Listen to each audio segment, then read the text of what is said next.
News minute Tamil நேயர்களுக்கு வணக்கம். ஆத்தூர் சேலம் பகுதியை சேர்ந்த 2 விவசாயிகளுக்கு இடி சம்மன் கொடுக்கப்பட்ட விவகாரம் பெரிய அளவுக்கு ஒரு விவாத பொருளாக மாறி இருக்கிறது.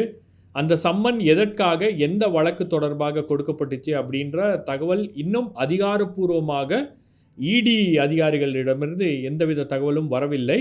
ஆனால் சமூக வலைதளங்களில் இந்த சம்பவம் 2017ஆம் ஆண்டு வைல்ட் லைஃப் ஆக்டுக்கு கீழே அந்த காட்டு எருமைகளை கொன்ற வழக்கில் அவர்கள் அது தொடர்பாக அந்த சம்மன் கொடுக்கப்பட்டிருக்கு அப்படின்னு சொல்லிட்டு ஒரு தகவல் என்பது வருகிறது. ஆனால் அந்த 2017ஆம் ஆண்டு கூட அந்த 2 விவசாயிகள் கண்ணையன் மற்றும் கிருஷ்ணன் மீது தொடரப்பட்ட அந்த வழக்கில் அவர்கள் விடுதலை செய்யப்பட்டிருக்கிறார்கள் அப்படின்னும் போது 2021லேயே அவங்க விடுதலை பண்ணிட்டாங்க. ஆனால் 2023ல் சம்மன் கொடுத்துருக்காங்க. இந்த விவகாரம் தொடர்பாக பல்வேறு விதமான கேள்விகளை எழுந்துள்ளது. ஒரு ஏஜென்சி, என்ஃபோர்ஸ்மெண்ட் டைரக்டரேட் அப்படின்ற ஒரு ஏஜென்சி இந்த அளவுக்கு ஒரு குளறுபடிகளோட இந்த வழக்கில் ஏன் தடுமாறுகிறது அப்படின்ற கேள்விகள் என்பது எழுந்துள்ளது. இதை பற்றி பேசுவதற்காக நம்மோடு பீப்புள்ஸ் வாட்சுடைய டைரக்டராக இருக்கக்கூடிய ஹென்ரி டிஃபேன், அவர் ஒரு ஹியூமன் ரைட்ஸ் ஆக்டிவிஸ்ட். இந்த மாதிரி பல்வேறு வழக்குகளை அவர் கையாண்டு இருக்கிறார். அவர்கிட்ட நம்ம பேசுவோம். சார் வணக்கம். இந்த சேலம் மாவட்டத்தில் அந்த ஆத்தூர் விவசாயிகளுடைய அந்த இடி சம்மனிங் குறித்து உங்களுடைய கருத்து என்ன சார்? அதாவது ஒரு சம்மன் கொடுக்குறாங்க அப்படின்னா எந்த வழக்கில் சம்மன் கொடுத்துருக்காங்க அப்படின்றது கூட அந்த விவசாயிகளுக்கு தெரியாமல் அவங்க சம்மனுக்கு ஆஜராயிருக்காங்க. இது ஒரு 6 மாதம் முன்பு நடந்திருந்தா கூட இப்போதான் அந்த விவகாரம் என்பது வெளியே வருகிறது. இப்போதான் அந்த அட்வொகேட்டும் மீண்டும் அதை பற்றி பேசியிருக்காங்க அப்படின்னும் போது இதை நீங்கள் எப்படி பார்க்குறீங்க சார்? அதாவது இந்த என்டையர் ப்ராசஸில் என்ன மிஸ் ஆகுது சார்? ஷபீர், நம்பர் 1, உங்களுடைய சேனல் நியூஸ் மினிட் மூலமாக இது போன்ற ஒரு அடிப்படை விஷயத்தை நீங்கள் எடுத்து விவாதம் செய்வது பாராட்டுக்குரியது. பொதுவாக இடி சம்பந்தமான விவாதங்கள் பொதுவாக எழுப்புவதற்கு வெவ்வேறு சேனல்ஸ் தயங்கி கொண்டிருக்கக்கூடிய காலகட்டத்தில் இதை ஒரு மனித உரிமை பார்வையில் பார்க்க வேண்டும் என்ற முயற்சியில் நீங்கள் எடுத்திருக்கக்கூடிய ரொம்ப நல்ல விஷயம். நீங்கள் குறிப்பிட்டிருக்கக்கூடிய குறிப்பான வழக்கு ஆத்தூர் 2 விவசாயிகளுடைய வழக்கு. அதில் அந்த வழக்கு சம்பந்தமாக எனக்கு தெரிய வந்ததே எப்படின்னா, பொது வழியில் அந்த விவசாயிகளுக்கு சென்ற கவரில் அவர்களுடைய சாதியை குறிப்பிட்டு இடி அனுப்பிய தபால் தகவல் தான் எனக்கு வந்தது. அதை நான் இமீடியட்டாக இன்ஸ்டாவில் போட வேண்டிய ஒரு சூழல் ஏற்பட்டது. எந்த அளவுக்கு என்ஃபோர்ஸ்மெண்ட் டைரக்டரேட் அஃபிஷியல்ஸ் இன்சென்சிட்டிவாக இருக்கிறார்கள் என்பதை எடுத்து காட்டுவதற்கு அந்த கவர் தான் எனக்கு ஸ்டார்டிங் பாயிண்ட். அந்த கவரில் இருக்கக்கூடிய சம்மன்ஸ் ஸ்டார்டிங் பாயிண்ட் கிடையாது. எனக்கு தெரிய வந்தது முதல்ல அந்த கவர். ஒரு சாதி, ஒருவருடைய சாதியை குறிப்பிட்டு ஒரு சமன்ஸ் அனுப்புகின்ற ஒரு துறை என்பது வெட்கத்துக்குரிய ஒரு விஷயம். இது நியூஸ் மினிட் இதை எடுத்து விவாதம் செய்வது ஒரு பக்கம் இருக்க, இது பொது வழியில் வந்திருக்கக்கூடிய விஷயமாக இருக்கக்கூடிய காரணத்தினால் உயர் நீதிமன்றமே தலையீடு செய்ய வேண்டிய ஒரு விஷயமாக பார்க்கிறேன். ஒரு சாதிய பாகுபாட்டை ஒழிக்க வேண்டும், குறிப்பாக பின்தங்கிய சாதியாக இருக்கக்கூடியவர்களை அல்லது பட்டியல் இனத்தில் இருக்கக்கூடிய சாதிகளை குறிப்பிடுவதில் மரியாதையுடன் நாம் நடந்து கொள்ள வேண்டும் என்பதெல்லாம் குறிப்பிடும் பொழுது, சாதியை ஏன் ஒரு சம்மன்ஸ்ல ஒரு என்ஃபோர்ஸ்மெண்ட் டைரக்டரேட் அனுப்புகிறார்கள் என்ற விஷயம் சம்மன்ஸுடைய கண்டென்ட்டுக்குள்ளார போகாமலேயே உயர் நீதிமன்றம் தானாகவே முன் எடுக்க வேண்டிய ஒரு சமாச்சாரம். உயர் நீதிமன்றம் தான் நம்முடைய கார்டியன் ஆஃப் ரைட்ஸ். உயர் நீதிமன்றத்தில் இருக்கக்கூடிய நீதிபதிகளுக்கு அரசியல் சட்டத்தில் இருக்கக்கூடிய அடிப்படை உரிமைகளை பாதுகாக்கக்கூடிய உரிமை தானாகவே இருக்கு. அது ஒரு நியூஸ் மினிட் போய் அவர்கள் முன் ஒரு மனு போடுவதன் மூலமாகவோ, ஒரு ஹென்ரி டிஃபைன் ஒரு மனு போடுவதன் மூலமாகவோ அவர்கள் ஆக்டிவேட் ஆக தேவையில்லை. தானாகவே விஜிலண்டாக இந்த உரிமைகளை பாதுகாக்க வேண்டிய பொறுப்பு அவர்களுக்கு இருக்கக்கூடிய காரணத்தினால் பொதுவெளியில் வந்திருக்கக்கூடிய விஷயம் கண்டிப்பாக உயர் நீதிமன்றம் தானாகவே முன்னெடுக்க வேண்டும் என்பதுதான் என்னுடைய முதல் கமெண்டாக கொடுக்க விரும்புகிறேன். என்ஃபோர்ஸ்மெண்ட் டைரக்டரேட்டுக்கு வெவ்வேறு பவர்ஸ் இருக்கு என்பது குற்றவியல் நடைமுறை சட்டத்தில் இருக்கக்கூடிய வெவ்வேறு பவர்ஸ் அவர்களுக்கு இருக்கு என்பது மாற்று கருத்து கிடையாது. ஆனால் அப்படி பவர்ஸ் இருந்ததுன்னா குற்றவியல் நடைமுறை சட்டம் சார்ந்த வெவ்வேறு விவாதங்களில் உச்ச நீதிமன்றம் கூறியிருக்கக்கூடிய அனைத்து விதிமுறைகளையும் அவர்கள் கடைபிடிக்க கடமைப்பட்டிருக்கிறார்கள். ம். ஒரு விசாரணை நடக்குது என்றால் என்னை ஒரு நீதிமன்றத்தில் ஒரு ஒரு விசாரணை துறை சார்ந்தவர்கள் என்ஃபோர்ஸ்மெண்ட் டைரக்டரேட் என்னை விசாரிக்கிறார்கள் என்றால் அவர்கள் விசாரணை செய்யக்கூடிய இடத்திற்கு என்னை அழைக்கக்கூடிய இடத்திற்கு கொண்டு செல்லும் போது அந்த இடத்தில் எப்படி ஒரு காவல் நிலையத்தில் சிசிடிவி கேமரா கம்பல்சரி என்று உச்ச நீதிமன்றம் கூறியதோ அதே தீர்ப்பில் அவர்கள் குறிப்பிட்டது காவல் நிலையங்கள் மட்டுமல்ல, என்ஐஏ போன்ற நிறுவனங்கள், சிபிஐ போன்ற நிறுவனங்கள், நார்காட்டிக் பியூரோ போன்ற நிறுவனங்கள், என்ஃபோர்ஸ்மெண்ட் டைரக்டரேட் போன்ற நிறுவனங்களில் விசாரணைக்கு கூட்டிச் செல்லக்கூடியவர்களை நீங்கள் சிசிடிவி கேமரா இருக்கக்கூடிய அறையில் தான் விசாரிக்க வேண்டும் என்பது உச்ச நீதிமன்றத்துடைய ஆணை. அப்ப அந்த உச்ச நீதிமன்றத்துடைய ஆணையை கடைபிடிக்க வேண்டிய பொறுப்பு இன்னும் ஈடிக்கு இருக்கு. நான் இந்த 2017 2021 முடிந்த வழக்கு அது சம்பந்தமாக 23 சம்மன்ஸ் வந்திருக்குன்றது வந்து நம்மளுக்கு வாய்மொழி செய்தியாக வந்திருக்கக்கூடிய விஷயம். அது என்ன விஷயமாக இருந்தாலும் அந்த சம்மன்ஸ்ல வந்து எந்த வழக்குக்காக அவரை விசாரணை செய்ய கூப்பிட்டிருக்காங்கன்ற விஷயம் வெளியே வந்து ஆக வேண்டும். இல்லை என்றால் அன்பார்ச்சுனேட்லி அரசியல் ரீதியாக பேசக்கூடியவர்கள், பொலிட்டிக்கல் பார்ட்டிஸ் பிளாட்ஃபார்ம்ல இருந்து பேசக்கூடியவர்கள், அவர்கள் பேசும்போது சொல்லுகின்ற கருத்து இடி வந்து ஒரு அரசியல் கருவியாக பயன்படுத்தப்படுகிறது என்று கூறுகிறார்களே, அன்பார்ச்சுனேட்லி இந்த வழக்கில் அதுதான் இது நிறுவனமாகுது. இல்ல, இந்த வழக்குல இருக்கக்கூடிய இன்னொரு முக்கியமான கோணம் என்னன்னா, அந்த 2 விவசாயிகளுக்கும் வந்து அவங்க பக்கத்துல லேண்ட் ஓனரோட ஒரு டிஸ்பியூட் இருக்கு. அந்த லேண்ட் ஓனர் யார் அப்படின்னா, பிஜேபி உடைய சேலம் கிழக்கு மாவட்ட செயலாளர் குணசேகரன். அவர் மீது ஏற்கனவே ஒரு டிஸ்பியூட் இருக்கு. கேஸ் வந்து கோர்ட்டில், சிவில் கேஸ் கோர்ட்டில் பெண்டிங்காக இருக்குது. இந்த விவசாயிகளை மிரட்டிய வழக்கு, இந்த விவசாயிகளை தாக்குதல் நடத்தியதற்காக குணசேகரனுடைய தம்பி வந்து கைது செய்யப்பட்டிருக்கிறார். அவங்க மேலே கிரிமினல் வழக்கும் வந்து நடந்துகிட்ருக்கு, அந்த ட்ரையலும் நடந்துகிட்ருக்கு. அப்படின்னும் போது இது ஏதோ வந்து யதார்த்தமாக நடந்த ஒரு விஷயம் அப்படின்றது இல்லாமல் இதில் ஒரு அரசியல் கோணமும் இருக்குது. அப்படின்னும் போது இடி வந்து வெளியே வந்து பேச வேண்டிய ஒரு கட்டாயம் என்பது எழுகிறது. பட் இடி இதுவரைக்கும் வந்து அது குறித்து பேசாமல் இருப்பது ஏன்? ஏன்னா நீங்கள் சொன்ன ஒரு காஸ்ட் ரீதியாக அவங்க வந்து பேரை குறிப்பிட்டிருக்காங்க, அது ஒரு கிளரிக்கல் எரர் அப்படின்னாலும் இந்த சம்மன் எதற்காக கொடுக்கப்பட்டுச்சு அப்படின்றதே அவங்க ஏன் கிளாரிஃபை பண்ண மறுக்கிறாங்க சார்? அதை சொல்ல வந்தேன். நான் ஒரு ஸ்டெப் முன்னாடி போயிட்டேன் நினைக்கிறேன், வேகமாக போயிட்டேன். அவங்க போன காரணத்தை நீங்கள் தெளிவாக சொல்லியிருக்கீங்க. இடி வந்து ஒரு ஒரு அன்பார்ச்சுனேட்லி ரொம்ப ரொம்ப அன்பார்ச்சுனேட். ஏன்னா நம்ம நாட்டில் வந்து இந்த மாதிரி என்ஃபோர்ஸ்மெண்ட் ஏஜென்சிஸ், இன்வெஸ்டிகேட்டிங் ஏஜென்சிஸ் எப்போ அந்த லைனை தாண்டி போகிறார்களோ அது நாட்டினுடைய ஜனநாயகத்திற்கு ஒரு ஒரு சவால் விடுகின்ற ஒரு சமாச்சாரம். ஏன்னா இன்வெஸ்டிகேஷன் ஏஜென்சிஸ் இல்லாமல் நாம் செயல்பட முடியாது. ஆனால் அந்த இன்வெஸ்டிகேட்டிவ் ஏஜென்சிஸ் பொலிட்டிக்கல் இன்வெஸ்டிகேட்டிங் ஏஜென்சிஸா மாறும் பொழுது சட்டத்தினுடைய ஆட்சிக்கு அப்பாற்பட்டு, ரூல் ஆஃப் லாக்கு அப்பாற்பட்டு அவர்கள் செயல்பட ஆரம்பிக்கும் போது, அரசியல் நோக்கத்திற்காக செயல்படும் போது, அரசியலில் இருக்கக்கூடிய ஆளுங்கட்சிக்கு சாதகமாக செயல்படும் போது, குறிப்பாக ஆளுங்கட்சி மத்தியில் ஆளுகின்ற கட்சிக்கு சாதகமாக செயல்பட வேண்டிய ஒரு சூழலில் அவங்க தள்ளப்பட்டு கீழே இருக்கக்கூடிய காவல்துறை அதிகாரிகள் தலையிடாமல் அவர்கள் செயல்படுவதற்கு ஒரு பிஜேபியுடைய கருவியாக செயல்படும் போது சட்டத்தின் ஆட்சியின் மேல் நம்பிக்கை வைத்திருக்கக்கூடியவர்களுக்கு அதிருப்தி, பயங்கரமான அதிருப்தி வரக்கூடிய ஒரு விஷயமாக இருக்கு. இது ஒரு சம்பவம் வெளியே வந்திருக்கு. இது போன்ற எத்தனை சம்பவங்கள் இருக்கு. என்னிடம் கரூர்ல இருந்து ஒரு வழக்கறிஞர் சில மாதங்களுக்கு முன்பு வருகிறார். வழக்கறிஞர் ஒரு வழக்கு சம்பந்தமாக பேச வருகிறார். அந்த வழக்கறிஞர் வந்து ஒரு விவசாய பின்னணியில் இருக்கக்கூடிய ஒரு வழக்கறிஞர். அந்த விவசாய பின்னணியில் இருக்கக்கூடிய வழக்கறிஞர் ரொம்ப ரொம்ப கராரா சொல்றாரு, ரொம்ப சாதாரணமா சொன்னாரு. நான் இது வரைக்கும் என்ஃபோர்ஸ்மெண்ட் டைரக்டரேட்ன்றது வந்து நான் டிவியில தான் பார்த்துருக்கேன் சார். பெரிய பெரிய இடங்களுக்குலாம் அவங்க போறதெல்லாம் பார்த்துருக்கேன் சார். எங்க தோட்டத்துக்கு அவர் சொல்ற ஒரு விவசாயின்ற மொழிக்கு வந்துட்டு மாறிட்டாரு. என் தோட்டத்துக்கு வந்து என்ஃபோர்ஸ்மெண்ட் டைரக்டரேட் வந்து பார்த்தாங்க அப்படின்றது வந்து எனக்கு நம்பவே முடியல சார். உண்மை அதான் சார். இன்னொரு வழக்கு சம்பந்தமா அவரை பார்க்க வராங்க. ஆனா அவருக்கு அங்க வர்ற வரைக்கும் அவரை சம்மன் பண்ணி அவர் தோட்டத்துல பாக்குற வரைக்கும் அவருக்கு தெரியல. நான் எதுக்கு சொல்றேன்னா, என்ஃபோர்ஸ்மெண்ட் டைரக்டரேட் சாதாரண விஷயங்களுக்கு எல்லாம் தலையீடு செய்யக்கூடிய ஒரு நிலை இன்னைக்கு தமிழகத்தில் ஏற்பட்டு கொண்டு இருக்கிறது என்பதை தமிழக அரசு பார்த்து கொண்டு இருக்கக்கூடாது. லோக்கல் கவர்மெண்ட் இன் தமிழ்நாடு, குறிப்பாக தமிழக முதலமைச்சர், காவல்துறைக்கு பொறுப்பாக இருக்கக்கூடிய முதலமைச்சர் பல விஷயங்கள்ல இன்று தவறு செய்து கொண்டிருக்கிறார் என்பதை மிக பொறுப்புடன், மரியாதையுடன் நான் அவருடைய கவனத்திற்கு கொண்டு செல்ல விரும்புகிறேன். மற்றவர்கள் போல் நம் வார்த்தைகளை விட்டுவிட.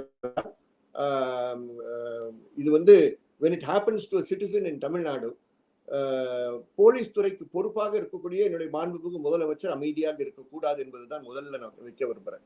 இது ஒரு சம்பவம் நீங்கள் சொல்லியிருக்கிறீர்கள், இன்னொரு சம்பவம் நான் சொல்லியிருக்கிறேன். இது போன்று பல சம்பவங்கள் உறுதியாக இருக்கு. அது சில நேரங்களில் என்ஐஏவா இருக்கலாம், சில நேரங்களில் சிபிஐயா இருக்கலாம், சில நேரங்களில் என்ஃபோர்ஸ்மெண்ட் டைரக்டரேட்டா இருக்கலாம். மறந்துட வேண்டாம், என்ஐஏ வழக்குல, ஒரு யுஏபிஏ வழக்குல அபாஸ் என்ற வழக்கறிஞர் கைது செய்யப்பட்டார் என்று மறந்துவிட வேண்டாம். இந்த அபாஸ் என்ற வழக்கறிஞர் ஏன் கைது செய்யப்பட்டார் என்றால், மதுரை சார்ந்த அபாஸ் என்ற வழக்கறிஞர் ஏன் கைது செய்யப்பட்டார் என்றால், அது என்ஐஏனால கைது செய்யப்பட்டார். அவருடைய கட்சிக்காரர், எந்த வழக்கில் அவர் கட்சிக்காரருக்காக ஆஜராகியிருந்தாரோ அந்த கட்சிக்காரர் வந்து சித்திரவதையில் ஈடுபடுகிறார். அது கட்சிக்காரரை விசாரணை செய்யக்கூடிய விசாரணை என்ஐஏ அதிகாரி சித்திரவதை செய்கிறார். அந்த சித்திரவதையை முறையாக சட்ட ரீதியாக நடவடிக்கை எடுத்ததின் காரணமாக அந்த வழக்கறிஞருக்கு எதிராக வழக்கு போடப்பட்டது. நம்முடைய உயர் நீதிமன்ற நீதிபதிகள் பாராட்டுகிறோம். அதாவது நம்ம நீதிபதிகள்கிட்ட நம்ம எதிர்பார்க்கக்கூடிய தைரியம் உள்ளவர்கள் இருக்கிறார்கள் என்று பெருமையுடன் கூறுகிறேன். அவருக்கு ஜாமீன் கொடுக்கிறார்கள். அந்த ஜாமீன் கொடுத்த பிற்பாடு தான் நடந்த சம்பவம் ரொம்ப ஆச்சரியமா இருக்கு. அந்த ஜாமீன் பெயில் பாண்ட் அபாஸுக்கு சிறையில போய் சேருவதற்கு முன்பு வேகமாக அன்று மதுரையில் இருந்த போலீஸ் கமிஷனருடைய ஒப்புதலுடன் மதுரையில் இருக்கக்கூடிய காவல்துறை பிடி வாரண்ட கொண்டு போய் பிளைட்ல கொண்டு போய் அவர்கிட்ட டெலிவர் பண்ணி அவரை ஜாமீன்ல வெளியே விடலை என்று சொல்றேன். எதுக்கு சொல்ல வரேன்னா, இந்த இந்த இந்த illegal operations of the central agencies பாருங்கன்ற. இது இடி மட்டும் பேசுறது போதாது. என்ஐஏ இப்படிதான் செஞ்சது. திண்டுக்கல்ல இடி என்ன செஞ்சதுன்றது வந்து எல்லாருக்கும் தெரிந்த விஷயமா இருக்கு. ஆகவே இல்ல, அதான் அந்த இடத்துக்கு தான் நான் வரேன். இப்போ திண்டுக்கல் சம்பவம், அதாவது மதுரையை சேர்ந்த ஒரு அதிகாரி, மதுரையில் போஸ்டிங்கில் இருக்கக்கூடிய ஒரு அதிகாரி, அங்கித் திவாரின்ற அதிகாரி, அந்த அதிகாரி ஒரு டாக்டரை போய் வந்து மிரட்டுறாரு. அவர் மேலே இருந்த டிஸ்ப்ரொபோர்ஷனேட் அசெட்ஸ் கேஸும் வந்து க்ளோஸ் பண்ணிட்டாங்க. ஸோ அந்த கேஸை வந்து நாங்கள் எடுத்து விசாரிப்போம் அப்படின்னு சொல்லிட்டு லஞ்ச பணம் கேட்டு கையும் களவுமாக பிடிபடுகிறார். அதுக்கப்புறம் அந்த கேஸ் தான் வந்து ஒரு பெரிய பரபரப்பை ஏற்படுத்திச்சு. முதல் முறையாக நாம் வந்து டிவிஎஸ்சி போய் என்ஃபோர்ஸ்மெண்ட் டைரக்டரேட் ஆஃபீஸை போய் ரெய்ட் பண்ணக்கூடிய காட்சிகள்லாம் நம்ம பார்த்தோம். அப்போ இந்த இடத்துல வந்து உங்களுக்கு ஒரு 2 ஏஜென்சிஸுக்கு ஒரு முரண்பாடு, ஒரு மோதல் அப்படின்ற இடத்துக்கு கொண்டு வந்து இது நிப்பாட்டிருச்சா, அல்லது இந்த நடவடிக்கைகள்லாம் வந்து நீங்கள் எப்படி இதை வந்து கண்காணிக்க முடியும்? எப்படி நீங்கள் சொல்கிறீங்க இந்த மாதிரி நிறைய கண்ணுக்கு தெரியாத சம்பவங்கள், நமக்கு தெரியாத சம்பவங்கள் நிறைய இருக்குது அப்படின்றீங்க. அப்போ இதை எப்படி கண்காணிப்பது? உண்மையை சொல்ல போனால் இதுக்காக தான் மாநில மனித உரிமை ஆணையம் இருக்கு. மாநில மனித உரிமை ஆணையத்தினுடைய ஃபங்க்ஷன்ஸை பார்க்கும்போது தேசிய மனித உரிமை ஆணையத்திற்கு என்னென்ன ஃபங்க்ஷன்ஸ் இருக்கோ அந்த அனைத்து ஃபங்க்ஷன்ஸும் மாநில மனித உரிமை ஆணையத்திற்கு இருக்கு. அந்த மாநில மனித உரிமை ஆணையம் இது போன்ற சம்பவங்களை சுவமோட்டோவாக எடுக்க வேண்டிய பொறுப்பு அவர்களுக்கு இருக்கு. ஏன்னா this is the right to life of a person. ஒரு ஒரு ஒரு ஒரு ஒரு சாதாரண விவசாயியுடைய வாழ்வுரிமையை பறிக்கக்கூடிய ஒரு செயல்பாடு தான் இந்த சமன்ஸ். இது ஒரு சம்பவமா இருந்தாங்க சரி, பல சம்பவங்கள் தொடர்ந்து நடந்து கொண்டிருக்கக்கூடிய காரணத்தினால் ஏன் மாநில அரசே மாநில மனித உரிமை ஆணையத்திடம் இதை நீங்கள் விசாரணை செய்ய என்று கேட்கலாம்.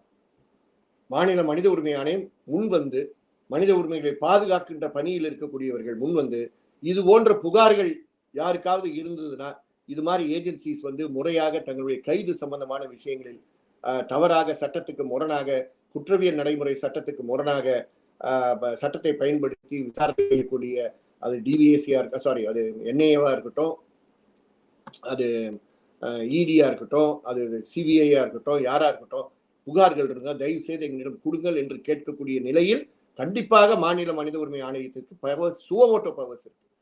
நான் இப்ப உங்ககிட்ட பேசுறேன். பட் அதே சமயத்துல எனக்கு என்னன்னா ஒரு கேள்வி இருக்கு. இந்த மாதிரி வந்து அரசாங்கம் ஒரு கமிட்டி போட்டு இந்த மாதிரி நமக்கு இந்த மாதிரி நிறைய புகார்கள் வருது, இதை எப்படி அணுகுவது அப்படின்றது ஒரு பிரச்சனையாக இருக்கிறது. இப்போ நீங்கள் டிவிஎஸ்சி வந்து இடி மேலே ஒரு நடவடிக்கை எடுக்கிறாங்க அப்படின்னா அவங்களுக்கு அந்த அதிகாரம் இல்லை, அது இல்லீகல் அப்படின்ற அளவுக்கு வந்து பேசப்படுகிறது. அது ஒரு விவாத பொருளாக மாறுகிறது. இதில் ஒன்றிய அரசாங்கத்துடைய ஏஜென்சிஸ்க்கு இருக்கக்கூடிய பவர்ஸ் என்ன? இங்கே இருக்கக்கூடிய காவல்துறைக்கு என்ன பவர்ஸ் இருக்கோ அதே தானே அவங்களுக்கும் இருக்கும். அவங்களுக்கு வந்து வானளவிய அதிகாரம் இருக்கக்கூடிய ஒரு நிலையெல்லாம் இல்லை இல்லையா? All the powers under under CrPC, நம்மளுக்கு குற்றவியல் நடைமுறை சட்டத்துல நாங்க இன்னும் இந்த பழைய வார்த்தையை தான் சொல்லி சொல்லி பழக்கம் விட்டுட்டு இருக்கோம். நோட்டிஃபை ஆயிருந்தாலும் சிஆர்பிசியில் வந்து என்னென்ன பவர்ஸ் இருக்கோ அந்த பவர்ஸ் தான் அவர்களுக்கும் இருக்கு.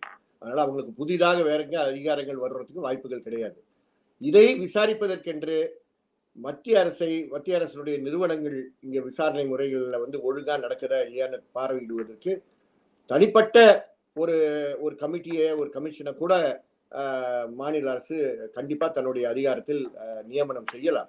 நான் வந்து இப்ப ஏற்கனவே ஃபங்க்ஷனிங்ல இருக்கக்கூடிய மாநில மனித உரிமை ஆணையமும் இதை செய்யலாம்ன்றது சொல்லுகிறேன். Justice Bhaskar is there, justice Ilangovan is there, mister Kannadasan இருக்காங்க. இவங்கெல்லாம் உறுப்பினர்களாக இருக்காங்க. அவர்களுக்கு இதெல்லாம் இதனுடைய இல்லீகாலிட்டிஸ், நம்ம பேசுகின்ற விஷயங்கள் இருக்கக்கூடிய இல்லீகாலிட்டிஸ் எல்லாம் அறிந்தவர்கள், உயர்நீதிமன்றத்திலும் பணியாற்றிய நீதிபதிகள் இருவர், இன்னொரு வழக்கறிஞராக இருக்கிறார்கள். ஆகவே நான் வேற எந்த கலரிங்குள்ளார போகாம நான் சொல்ல விரும்புறேன், இது அவர்கள் சுவமோட்டோவாக எடுக்க வேண்டிய ஒரு சமாச்சாரம். நீங்க சொல்றது அதாவது மாநில மனித உரிமை ஆணையம் கூட இதை தானாக முன் வந்து விசாரிக்கலாம். இதுல வந்து மனித உரிமைகள் மீறப்பட்டிருக்கா அப்படின்ற ஒரு ஆஸ்பெக்ட்ல. பட் அதே சமயத்துல ஒரு அரசாங்கம் தனியா ஒரு கமிட்டி போட்டு கூட விசாரிக்கலாம் அப்படின்றீங்க நீங்க. அதாவது உதாரணத்திற்கு இந்த பள்ளிகளில் சாதிய வன்மம் சார்ந்து இருக்கக்கூடிய விஷயங்களை விசாரிப்பதற்கென்று ஒரு நீதிபதியை நியமனம் செய்கிறார் நம்முடைய மாண்புமிகு முதலமைச்சர் செய்கிறார். அதே மாதிரி சிறார்கள், சென்ற ஆண்டு 31ஆம் தேதி நமக்கு தெரிந்த சிறுவர் செங்கல்பட்டு ஜூனைல் ஹோம்ல கொலை செய்யப்படுகிறார். சித்திரவதையின் காரணமாக கொலை செய்யப்படுகிறார். பல அமைப்புகள் கூட்டாக சேர்ந்து அந்த நடவடிக்கையில் ஈடுபட்டோம். அந்த கூட்டு இயக்கத்தினுடைய பலன் இன்று அந்த தாய் பிரியா அரசினுடைய தலையீட்டின் காரணமாக ஒரு வீடு, 16 lakhs worth வீடு, ஒரு 10 லட்சம் ரூபாய் காம்பன்சேஷன் பெற்று ஒரு மாண்புடன் வாழக்கூடிய ஒரு சூழலில் மிஞ்சி இருக்கக்கூடிய 4 குழந்தைகளை பாதுகாப்பாக வைத்துக் கொண்டு வீரத்துடன் இருக்கக்கூடிய ஒரு பெண்ணாக இருக்கிறார்கள். ஆனால் அதே நேரத்தில் சட்ட ரீதியாகவும் நடவடிக்கை எடுக்கப்பட்டிருக்கிறது.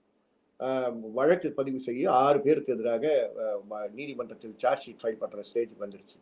இதெல்லாம் அரசோட பணி செய்யும் போது ஒத்துழைக்க வேண்டிய நேரத்தில் காவல்துறை சரியாக விசாரணை செய்யக்கூடிய அந்த பாதையில் அவர்களுடன் பணி செய்யக்கூடிய அதே நேரத்தில் அரசாங்கம் என்ன செய்கிறது, இது போன்ற தொடர்ந்து வன்முறை சம்பவங்கள் இந்த ஜூனைல் ஹோம்ஸ்ல நடக்காமல் இருப்பதற்கு ஒரு நீதிபதியை நியமனம் செய்து அவர் பரிந்துரை கொடுப்பதற்கு கேட்டிருக்கிறாங்க.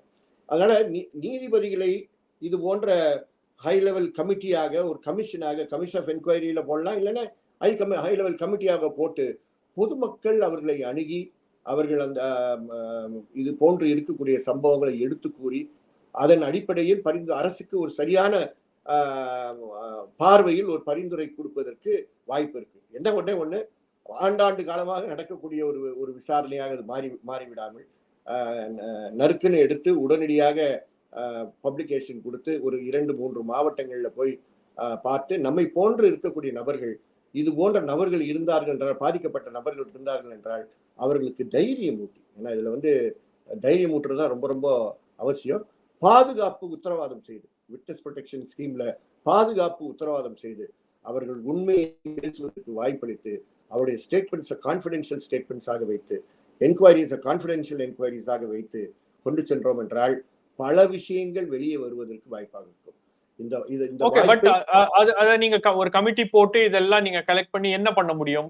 நீங்க பரிந்துரைகள் அரசாங்கத்துக்கு கொடுக்கலாம். அந்த பரிந்துரைகளை அரசாங்கம் வைத்து ஒரு ஒன்றிய அரசாங்கத்துடைய ஒரு ஏஜென்சியை வந்து அவங்களால என்ன பண்ணிட முடியும்? ஒரு எனாமஸ் பவர் இருக்கு இல்லையா, ஒன்றிய அரசாங்கத்துடைய ஏஜென்சிஸ்க்கு இருக்கக்கூடிய பவர்ஸை வந்து நீங்க கர்டெயில் பண்ண முடியாது இல்ல.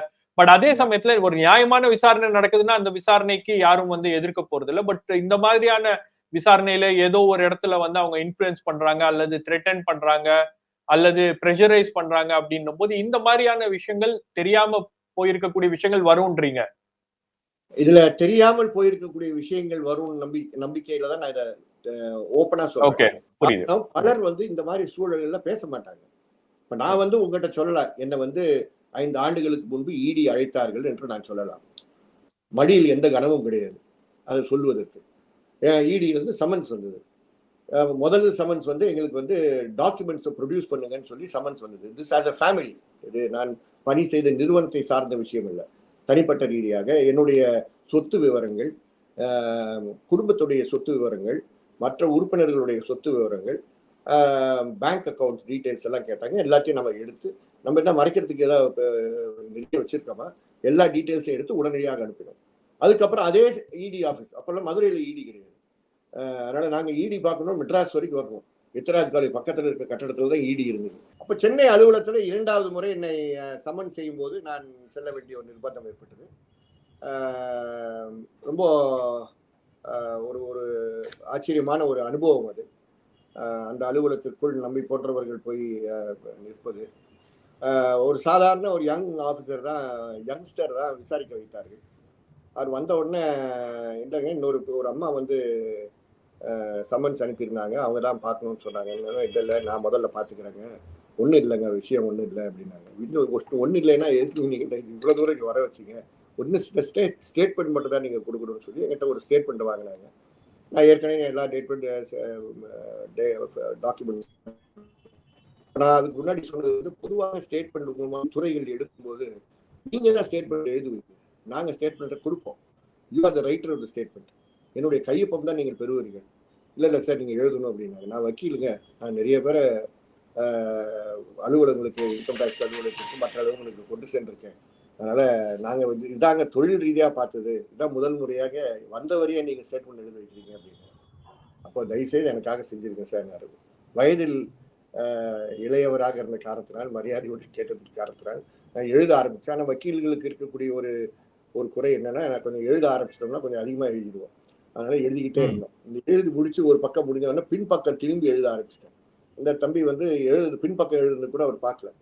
அவர் அந்த பின்பக்கம் எழுதுன பாதி பேஜ் எழுதின பிற்பாடு, சார் ஒரு பக்கம் ஒன்று தான் சார் இருக்கணும், அடுத்தது 2வது பேஜில் தான் இருக்கணும் சார். நான் தம்பி என்னப்பா அடிச்சுட்டு நான் இன்னொரு பக்கத்தில் எழுதி கொடுக்குறேன், தயவுசெய்து அந்த மாதிரி நான் விட்டுற மாட்டாங்க. அவ்வளோ பயந்தார் அந்த சீனியர் ஆஃபீஸருக்கு அந்த தம்பி. அவர் இனியும் ஒரு 3 பக்கத்தில் ஸ்டேட்மெண்ட்டை முடிச்ச பிற்பாடு, அந்த ஆஃபீஸர் இப்பயாச்சும் காட்டுவீங்களா அப்படின்னு. அப்போ அவங்க வந்தாங்க, அந்த இடி ஆஃபீஸர் ஃப்ரம் சென்னை, ஒரு கிறிஸ்டியன் நேம், மறந்து போச்சு பேர். வந்து ஸ்டேட்மெண்ட்டு கொடுத்தோன்னே அம்மா திருப்தியான அவங்க ரொம்ப சிரித்து பதில் சொன்னாங்க. நான் சொன்னேன், நான் கொடுத்த ஸ்டேட்மெண்ட்டுடைய நகல் கிடைக்குமா அப்படின்னு கேட்டேன். நான் கொடுத்த ஸ்டேட்மெண்ட் தான், எனக்கு ஒரு நகல் கொடுப்பீங்களா? நகல்லாம் கொடுக்குற பழக்கம் இடியில் இல்லைன்னு கிட்ட சொன்னாங்க. ஒரு 2 வாரத்துக்கு அப்புறம் நீங்கள் 2 மாதத்துக்கு அப்புறம் நீங்கள் கூப்பிட்டீங்கன்னா என்னோடய ஸ்டேட்டஸ் என்னன்னு சொல்லுவோம். 2 மாதம் இல்லை, 4 மாதம் இல்லை, 6 மாதம் இல்லை, இப்போ வந்து சுமார் 5 வருஷம் ஆயிடுச்சு. எனக்கு இன்னும் அந்த வழக்கினுடைய நிலை என்னன்னு தெரியல. இது என்னை போன்ற ஒருவருக்கு, பெரிய சொத்துலாம் இல்லாத நபருக்கு, பொது வாழ்க்கையில் இருக்கிறோன்றது மட்டும்தான் எங்களுக்கு இருக்கக்கூடிய ஆதங்கமாக இருக்கக்கூடிய ஒரு விஷயம். நபருக்கு நடந்த ஒரு இடி விசாரணை, அது எதற்காக நடத்தப்பட்டதெல்லாம் அது வெவ்வேறு காரணங்கள் இருக்கலாம். இதே போல் சிபிஐ எங்களுக்கு எதிராக வந்தாங்க 2 வருஷத்துக்கு முன்னாடி. சுமார் இன்னும் 2 நாளில் வந்து அது 2 வருஷம் anniversary, 2nd anniversary of CBI entering my office. இது வரைக்கும் அந்த சிபிஐ விசாரணை என்னன்னு தெரியல. எங்களை போன்ற ஒரு வழக்கறிஞராக இருக்கக்கூடியவர், ஒரு நிறுவனம் நடத்தக்கூடியவருக்கு எதிராக சிபிஐ வழக்கு போட்டு, மினிஸ்ட்ரி ஆஃப் ஹோம் அஃபேர்ஸ்ல இருந்து வந்திருக்கக்கூடிய என்கொயரியை வந்து நாங்கள் கொஸ்டின் பண்ணுறோம்னு எஃப்ஐஆர்ல போட்டு, அதில் வெவ்வேறு அலிகேஷன்ஸ், ஃபினான்ஷியல் அலிகேஷன்ஸ்லாம் இருந்து 92,000 பக்கங்கள் எங்களுடைய அலுவலகத்திலிருந்து அவர்கள் எடுத்து சென்று, முதல் முறையாக அந்த வந்த ஆஃபீஸர் ரொம்ப ரொம்ப மரியாதையுடன் நடத்தினார் என்பதையும் நான் சேர்த்து சொல்ல விரும்புகிறேன். அவர் சொன்னார், முதல் முறையாக ஒரிஜினல்ஸ் எடுத்துட்டு போகாம நாங்கள் போட்டோ காப்பி மட்டும் எடுத்துட்டு போறோம்னு சொன்னார். பட் எடுத்துட்டு போனது 92,000 பேஜஸ் சீசர் மெமோ எங்கிட்ட இருக்கு. இதெல்லாம் எங்களுக்கு நடந்திருக்கக்கூடிய விஷயங்கள். இப்படி ஒவ்வொரு துறையில் பணி செய்பவர்களுக்கும் இது போன்ற அனுபவங்கள் இருக்கும். சட்டத்தை மீறி நடந்த சம்பவங்கள், அல்லது இது போன்ற சட்டத்துக்கு உட்பட்டு பயமுறுத்துவதற்காக வெவ்வேறு நிறுவனங்களை பயன்படுத்தி இருக்கக்கூடிய சம்பவங்கள். வரக்கூடியவர்கள் வந்து அனுப்பப்படுவர்களுடைய கருவிகளாக தான் வராங்க தவிர, வரக்கூடியவர்கள் எல்லாம் மோசமானவர்கள் நான் ஒரே பேச்சில் சொல்ல விரும்பவில்லை. ஆகவே இதை விசாரணை செய்வதற்கு கண்டிப்பாக தமிழக அரசு முன்வர வேண்டும். ஒரு வித்தியாசமான ஒரு மாநில அரசாக நீங்கள் இருக்க வேண்டும் என்று கருதினால், மக்களுடைய உரிமைகளில் அக்கறை கொண்டவர்களாக நீங்கள் இருக்கிறீர்கள். உங்களுக்கும் வட மாநிலங்களில் இருக்கக்கூடிய அரசுகளுக்கும் மாநில அரசுகளுக்கும் வித்தியாசங்கள் இருக்கு. we are different form of government. எங்களுக்கு வந்து ஒரு சமூக நீதி அரசு என்று நீங்கள் பெருமையாக கூறுகிறீர்கள் என்றால், அந்த சமூக நீதி அரசினுடைய ஃபவுண்டேஷன் வந்து மனித உரிமை பிரின்சிபிள்ஸ் தான் இருக்கணும். அந்த மனித உரிமை பிரின்சிபல்ஸ் வெறும் அரசியலில் இருக்கக்கூடிய உங்கள் அரசியல்வாதிகளுக்கு எதிராக, தலைவர்களுக்கு எதிராக பயன்படுத்தக்கூடிய நேரத்தில் மட்டும் பேசுகின்ற விஷயங்களாக இருக்கக்கூடாது. உதாரணத்திற்கு பொன்முடி அவர்கள், முன்னாள் அமைச்சர் பொன்முடி அவர்களுக்கு இடி அலுவலகத்திற்கு கொண்டு செல்லும் போது ஒரு சேனல் நான் சொன்னேன், அவருடைய வழக்கு சம்பந்தமாக நான் பேச விரும்பவில்லை. அவர் மேல என்ன வழக்கு போட்டிருக்காங்களோ இடி விசாரிக்கட்டும். ஆனா அவ்வளவு வயசுள்ள ஒரு 72 வயது உள்ள ஒரு அரசியல்வாதியை நீங்கள் இரவு இவ்வளவு நேரம் நீ வந்து அந்த இடி அலுவலகத்துல வச்சிருந்தீங்களே, உங்களுக்கு அந்த அலுவலகத்துல சிசிடிவி கேமரா இருந்ததா என்ற கேள்விதான் கேட்டேன். காரணம் அந்த ரைட் அந்த பொன்முடி அவர்களுக்கு இருக்கு. அந்த பொன்முடி வந்து ஒரு பேச்சு பொருளாக இருக்கக்கூடிய காரணத்தினால் அது உதாரணமாக காட்டுறத தவிர எனக்கு பொன்முடிக்கு வேற எந்த பிரைவேட் இஷ்யூஸ் கிடையாது. அதனால இந்த பொன்முடி போன்றவர்களுடைய சமாச்சாரங்களாக மாற்றாமல் பொதுமக்களுக்கு பல இடங்களில் இது போன்ற மைய பாஜக அரசின் மூலமாக அவருடைய கருவிகளாக பல இடங்களில் பல நிறுவனங்களை பயன்படுத்தி கொண்டிருக்கிறார்கள் என்ற சம்பவம் தான் இந்த சம்பவம் காட்டுகிறது. இதில் வந்து மாண்புமிகு முதலமைச்சர் அமைதி காக்கக்கூடாது. அமைதி காக்கக்கூடிய நேரம் இது கிடையாது. இது தேர்தல் நேரம். இந்த நேரத்திலேயாவது இது போன்ற விஷயங்களில் குரல் கொடுக்கக்கூடிய தமிழக அரசாக நீங்கள் இருக்க வேண்டும் என்று நான் இந்த தருணத்தில் கேட்டுக்கொள்கிறேன். இன்னொரு விஷயத்தை சேர்த்து நான் சொல்ல விரும்புகிறேன். அப்படி இருக்க வேண்டும் என்றால் சிபிஐ மிக மோசமாக நடத்தி, சிபிஐ நீதிமன்றமே மதுரையில் நிராகரித்திருக்கக்கூடிய சிபிஐ உடைய சார்ஜ் ஷீட், ஸ்டெர்லைட் கில்லிங்ஸ்ல இருக்கக்கூடிய சார்ஜ் ஷீட்டை வந்து உயர் நீதிமன்றத்தில் வழக்கு நிலுவையில் இருக்கு. அந்த நிலுவையில் இருக்கக்கூடிய வழக்கிலேயாவது நீங்கள் ஏற்றுக்கொண்ட ஜஸ்டிஸ் அருணா ஜெகதீஷன் கமிஷன் அறிக்கை, நீங்கள் ஒப்புதல் அளித்திருக்கக்கூடிய, அதன் பேரில் நடவடிக்கை எடுக்க வேண்டும் என்று ஜியோ போட்டிருக்கக்கூடிய உங்கள் அரசு இப்பயாவது முன்வந்து இந்த புலன் விசாரணையை இந்த ஏஜென்சி, சென்ட்ரல் ஏஜென்சிஸ் கொடுக்க மாட்டோம், நாங்கள் தரமான போலீஸை வைத்திருக்கிறோம் தமிழகத்தில், அந்த தரமான காவல்துறை ஸ்பெஷல் இன்வெஸ்டிகேட்டிங் ஏஜென்சி இதை விசாரணை செய்யும் என்று வருவார்களா? இதெல்லாம் நான் இணைத்து பார்க்க விரும்புகிறேன். ஆகவே சென்ட்ரல் ஏஜென்சிஸை வந்து கண்காணிக்கக்கூடிய பொறுப்பு, அவர்கள் சட்டத்துக்கு உட்பட்டு செய்கிறார்களா, பணி செய்கிறார்களா என்று பார்க்கக்கூடிய பொறுப்பு முழுமையாக மாநில அரசை சார்ந்தது. நீதிமன்றத்தில் இந்த விஷயம் இருக்கக்கூடிய காரணத்தினால் தலையீடு செய்வதற்கு அரசுக்கு வாய்ப்பு இருக்கின்ற காரணத்தினால் நான் இந்த விஷயத்தை வெளிப்படையாகவே இந்த நேரத்தில் பேச கடமைப்பட்டிருக்கிறேன். ஆகவே இது வந்து ஏதோ இடி சம்பந்தமான விஷயமாக, சிபிஐ சார்ந்த விஷயமாக, இல்லது என்ஐஏ சார்ந்த விஷயமாக பார்க்காமல் இது போன்ற ஏஜென்சிஸை பயன்படுத்துகின்ற தவறான விஷயம், தவறாக பயன்படுத்துகின்ற நான் அவர்கள் விசாரணை செய்யக்கூடாது என்று சொல்லவே இல்லை. என்னுடைய அலுவலகத்தில் வந்து அவர்கள் விசாரணை செய்யக்கூடாது நான் சொல்லவே இல்லை. we fully cooperate. அதான் 92,000 pages கொடுத்திருக்கோம். சும்மா கொடுப்பாங்க எல்லாரும்.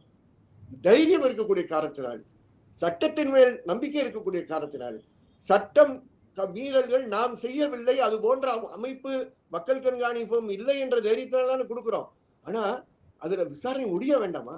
2 வருஷம் ஆகணுமா? ஒரு வருஷம் ஆச்சு பேப்பர்ஸ் எல்லாம் எடுத்துட்டு போகும்போது அறிக்கைகள்லாம் எங்க அலுவலகத்துல அடிக்கப்பட்டது, வேற எங்கேயும் அடிக்கப்பட்டது. அதனால விஷயம் வந்து rule of law should be maintain. They should investigate.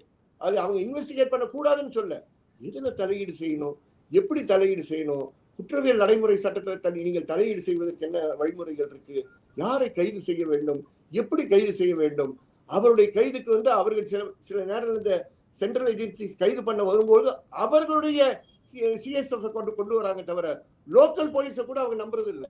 இதெல்லாம் இருக்கக்கூடிய விஷயம். நம்ம காவல்துறையே நம்பாமல் நம்ம ஊர்ல ஒரு இன்வெஸ்டிகேட்டிங் ஏஜென்சி வராங்க பாருங்க.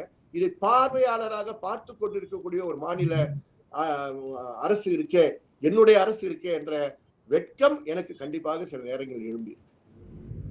ரைட் சார், ரொம்ப நன்றி சார் எங்களோட கலந்து கொண்டு இந்த முக்கியமான விஷயத்தில் உங்களுடைய கருத்துக்களை பகிர்ந்து கொண்டமைக்காக. இந்த இன்னும் டெவலப் ஆகிட்டு இருக்கு இந்த சமாச்சாரம், இது அடுத்த கட்டத்துக்கு எப்படி போகுது அப்படின்னு பார்த்துட்டு நீங்களும் அதை கவனிச்சிட்டு இருப்பீங்க. நாம் இன்னொரு முறை கூட இது தொடர்பாக பேசுவோம் சார். நன்றி.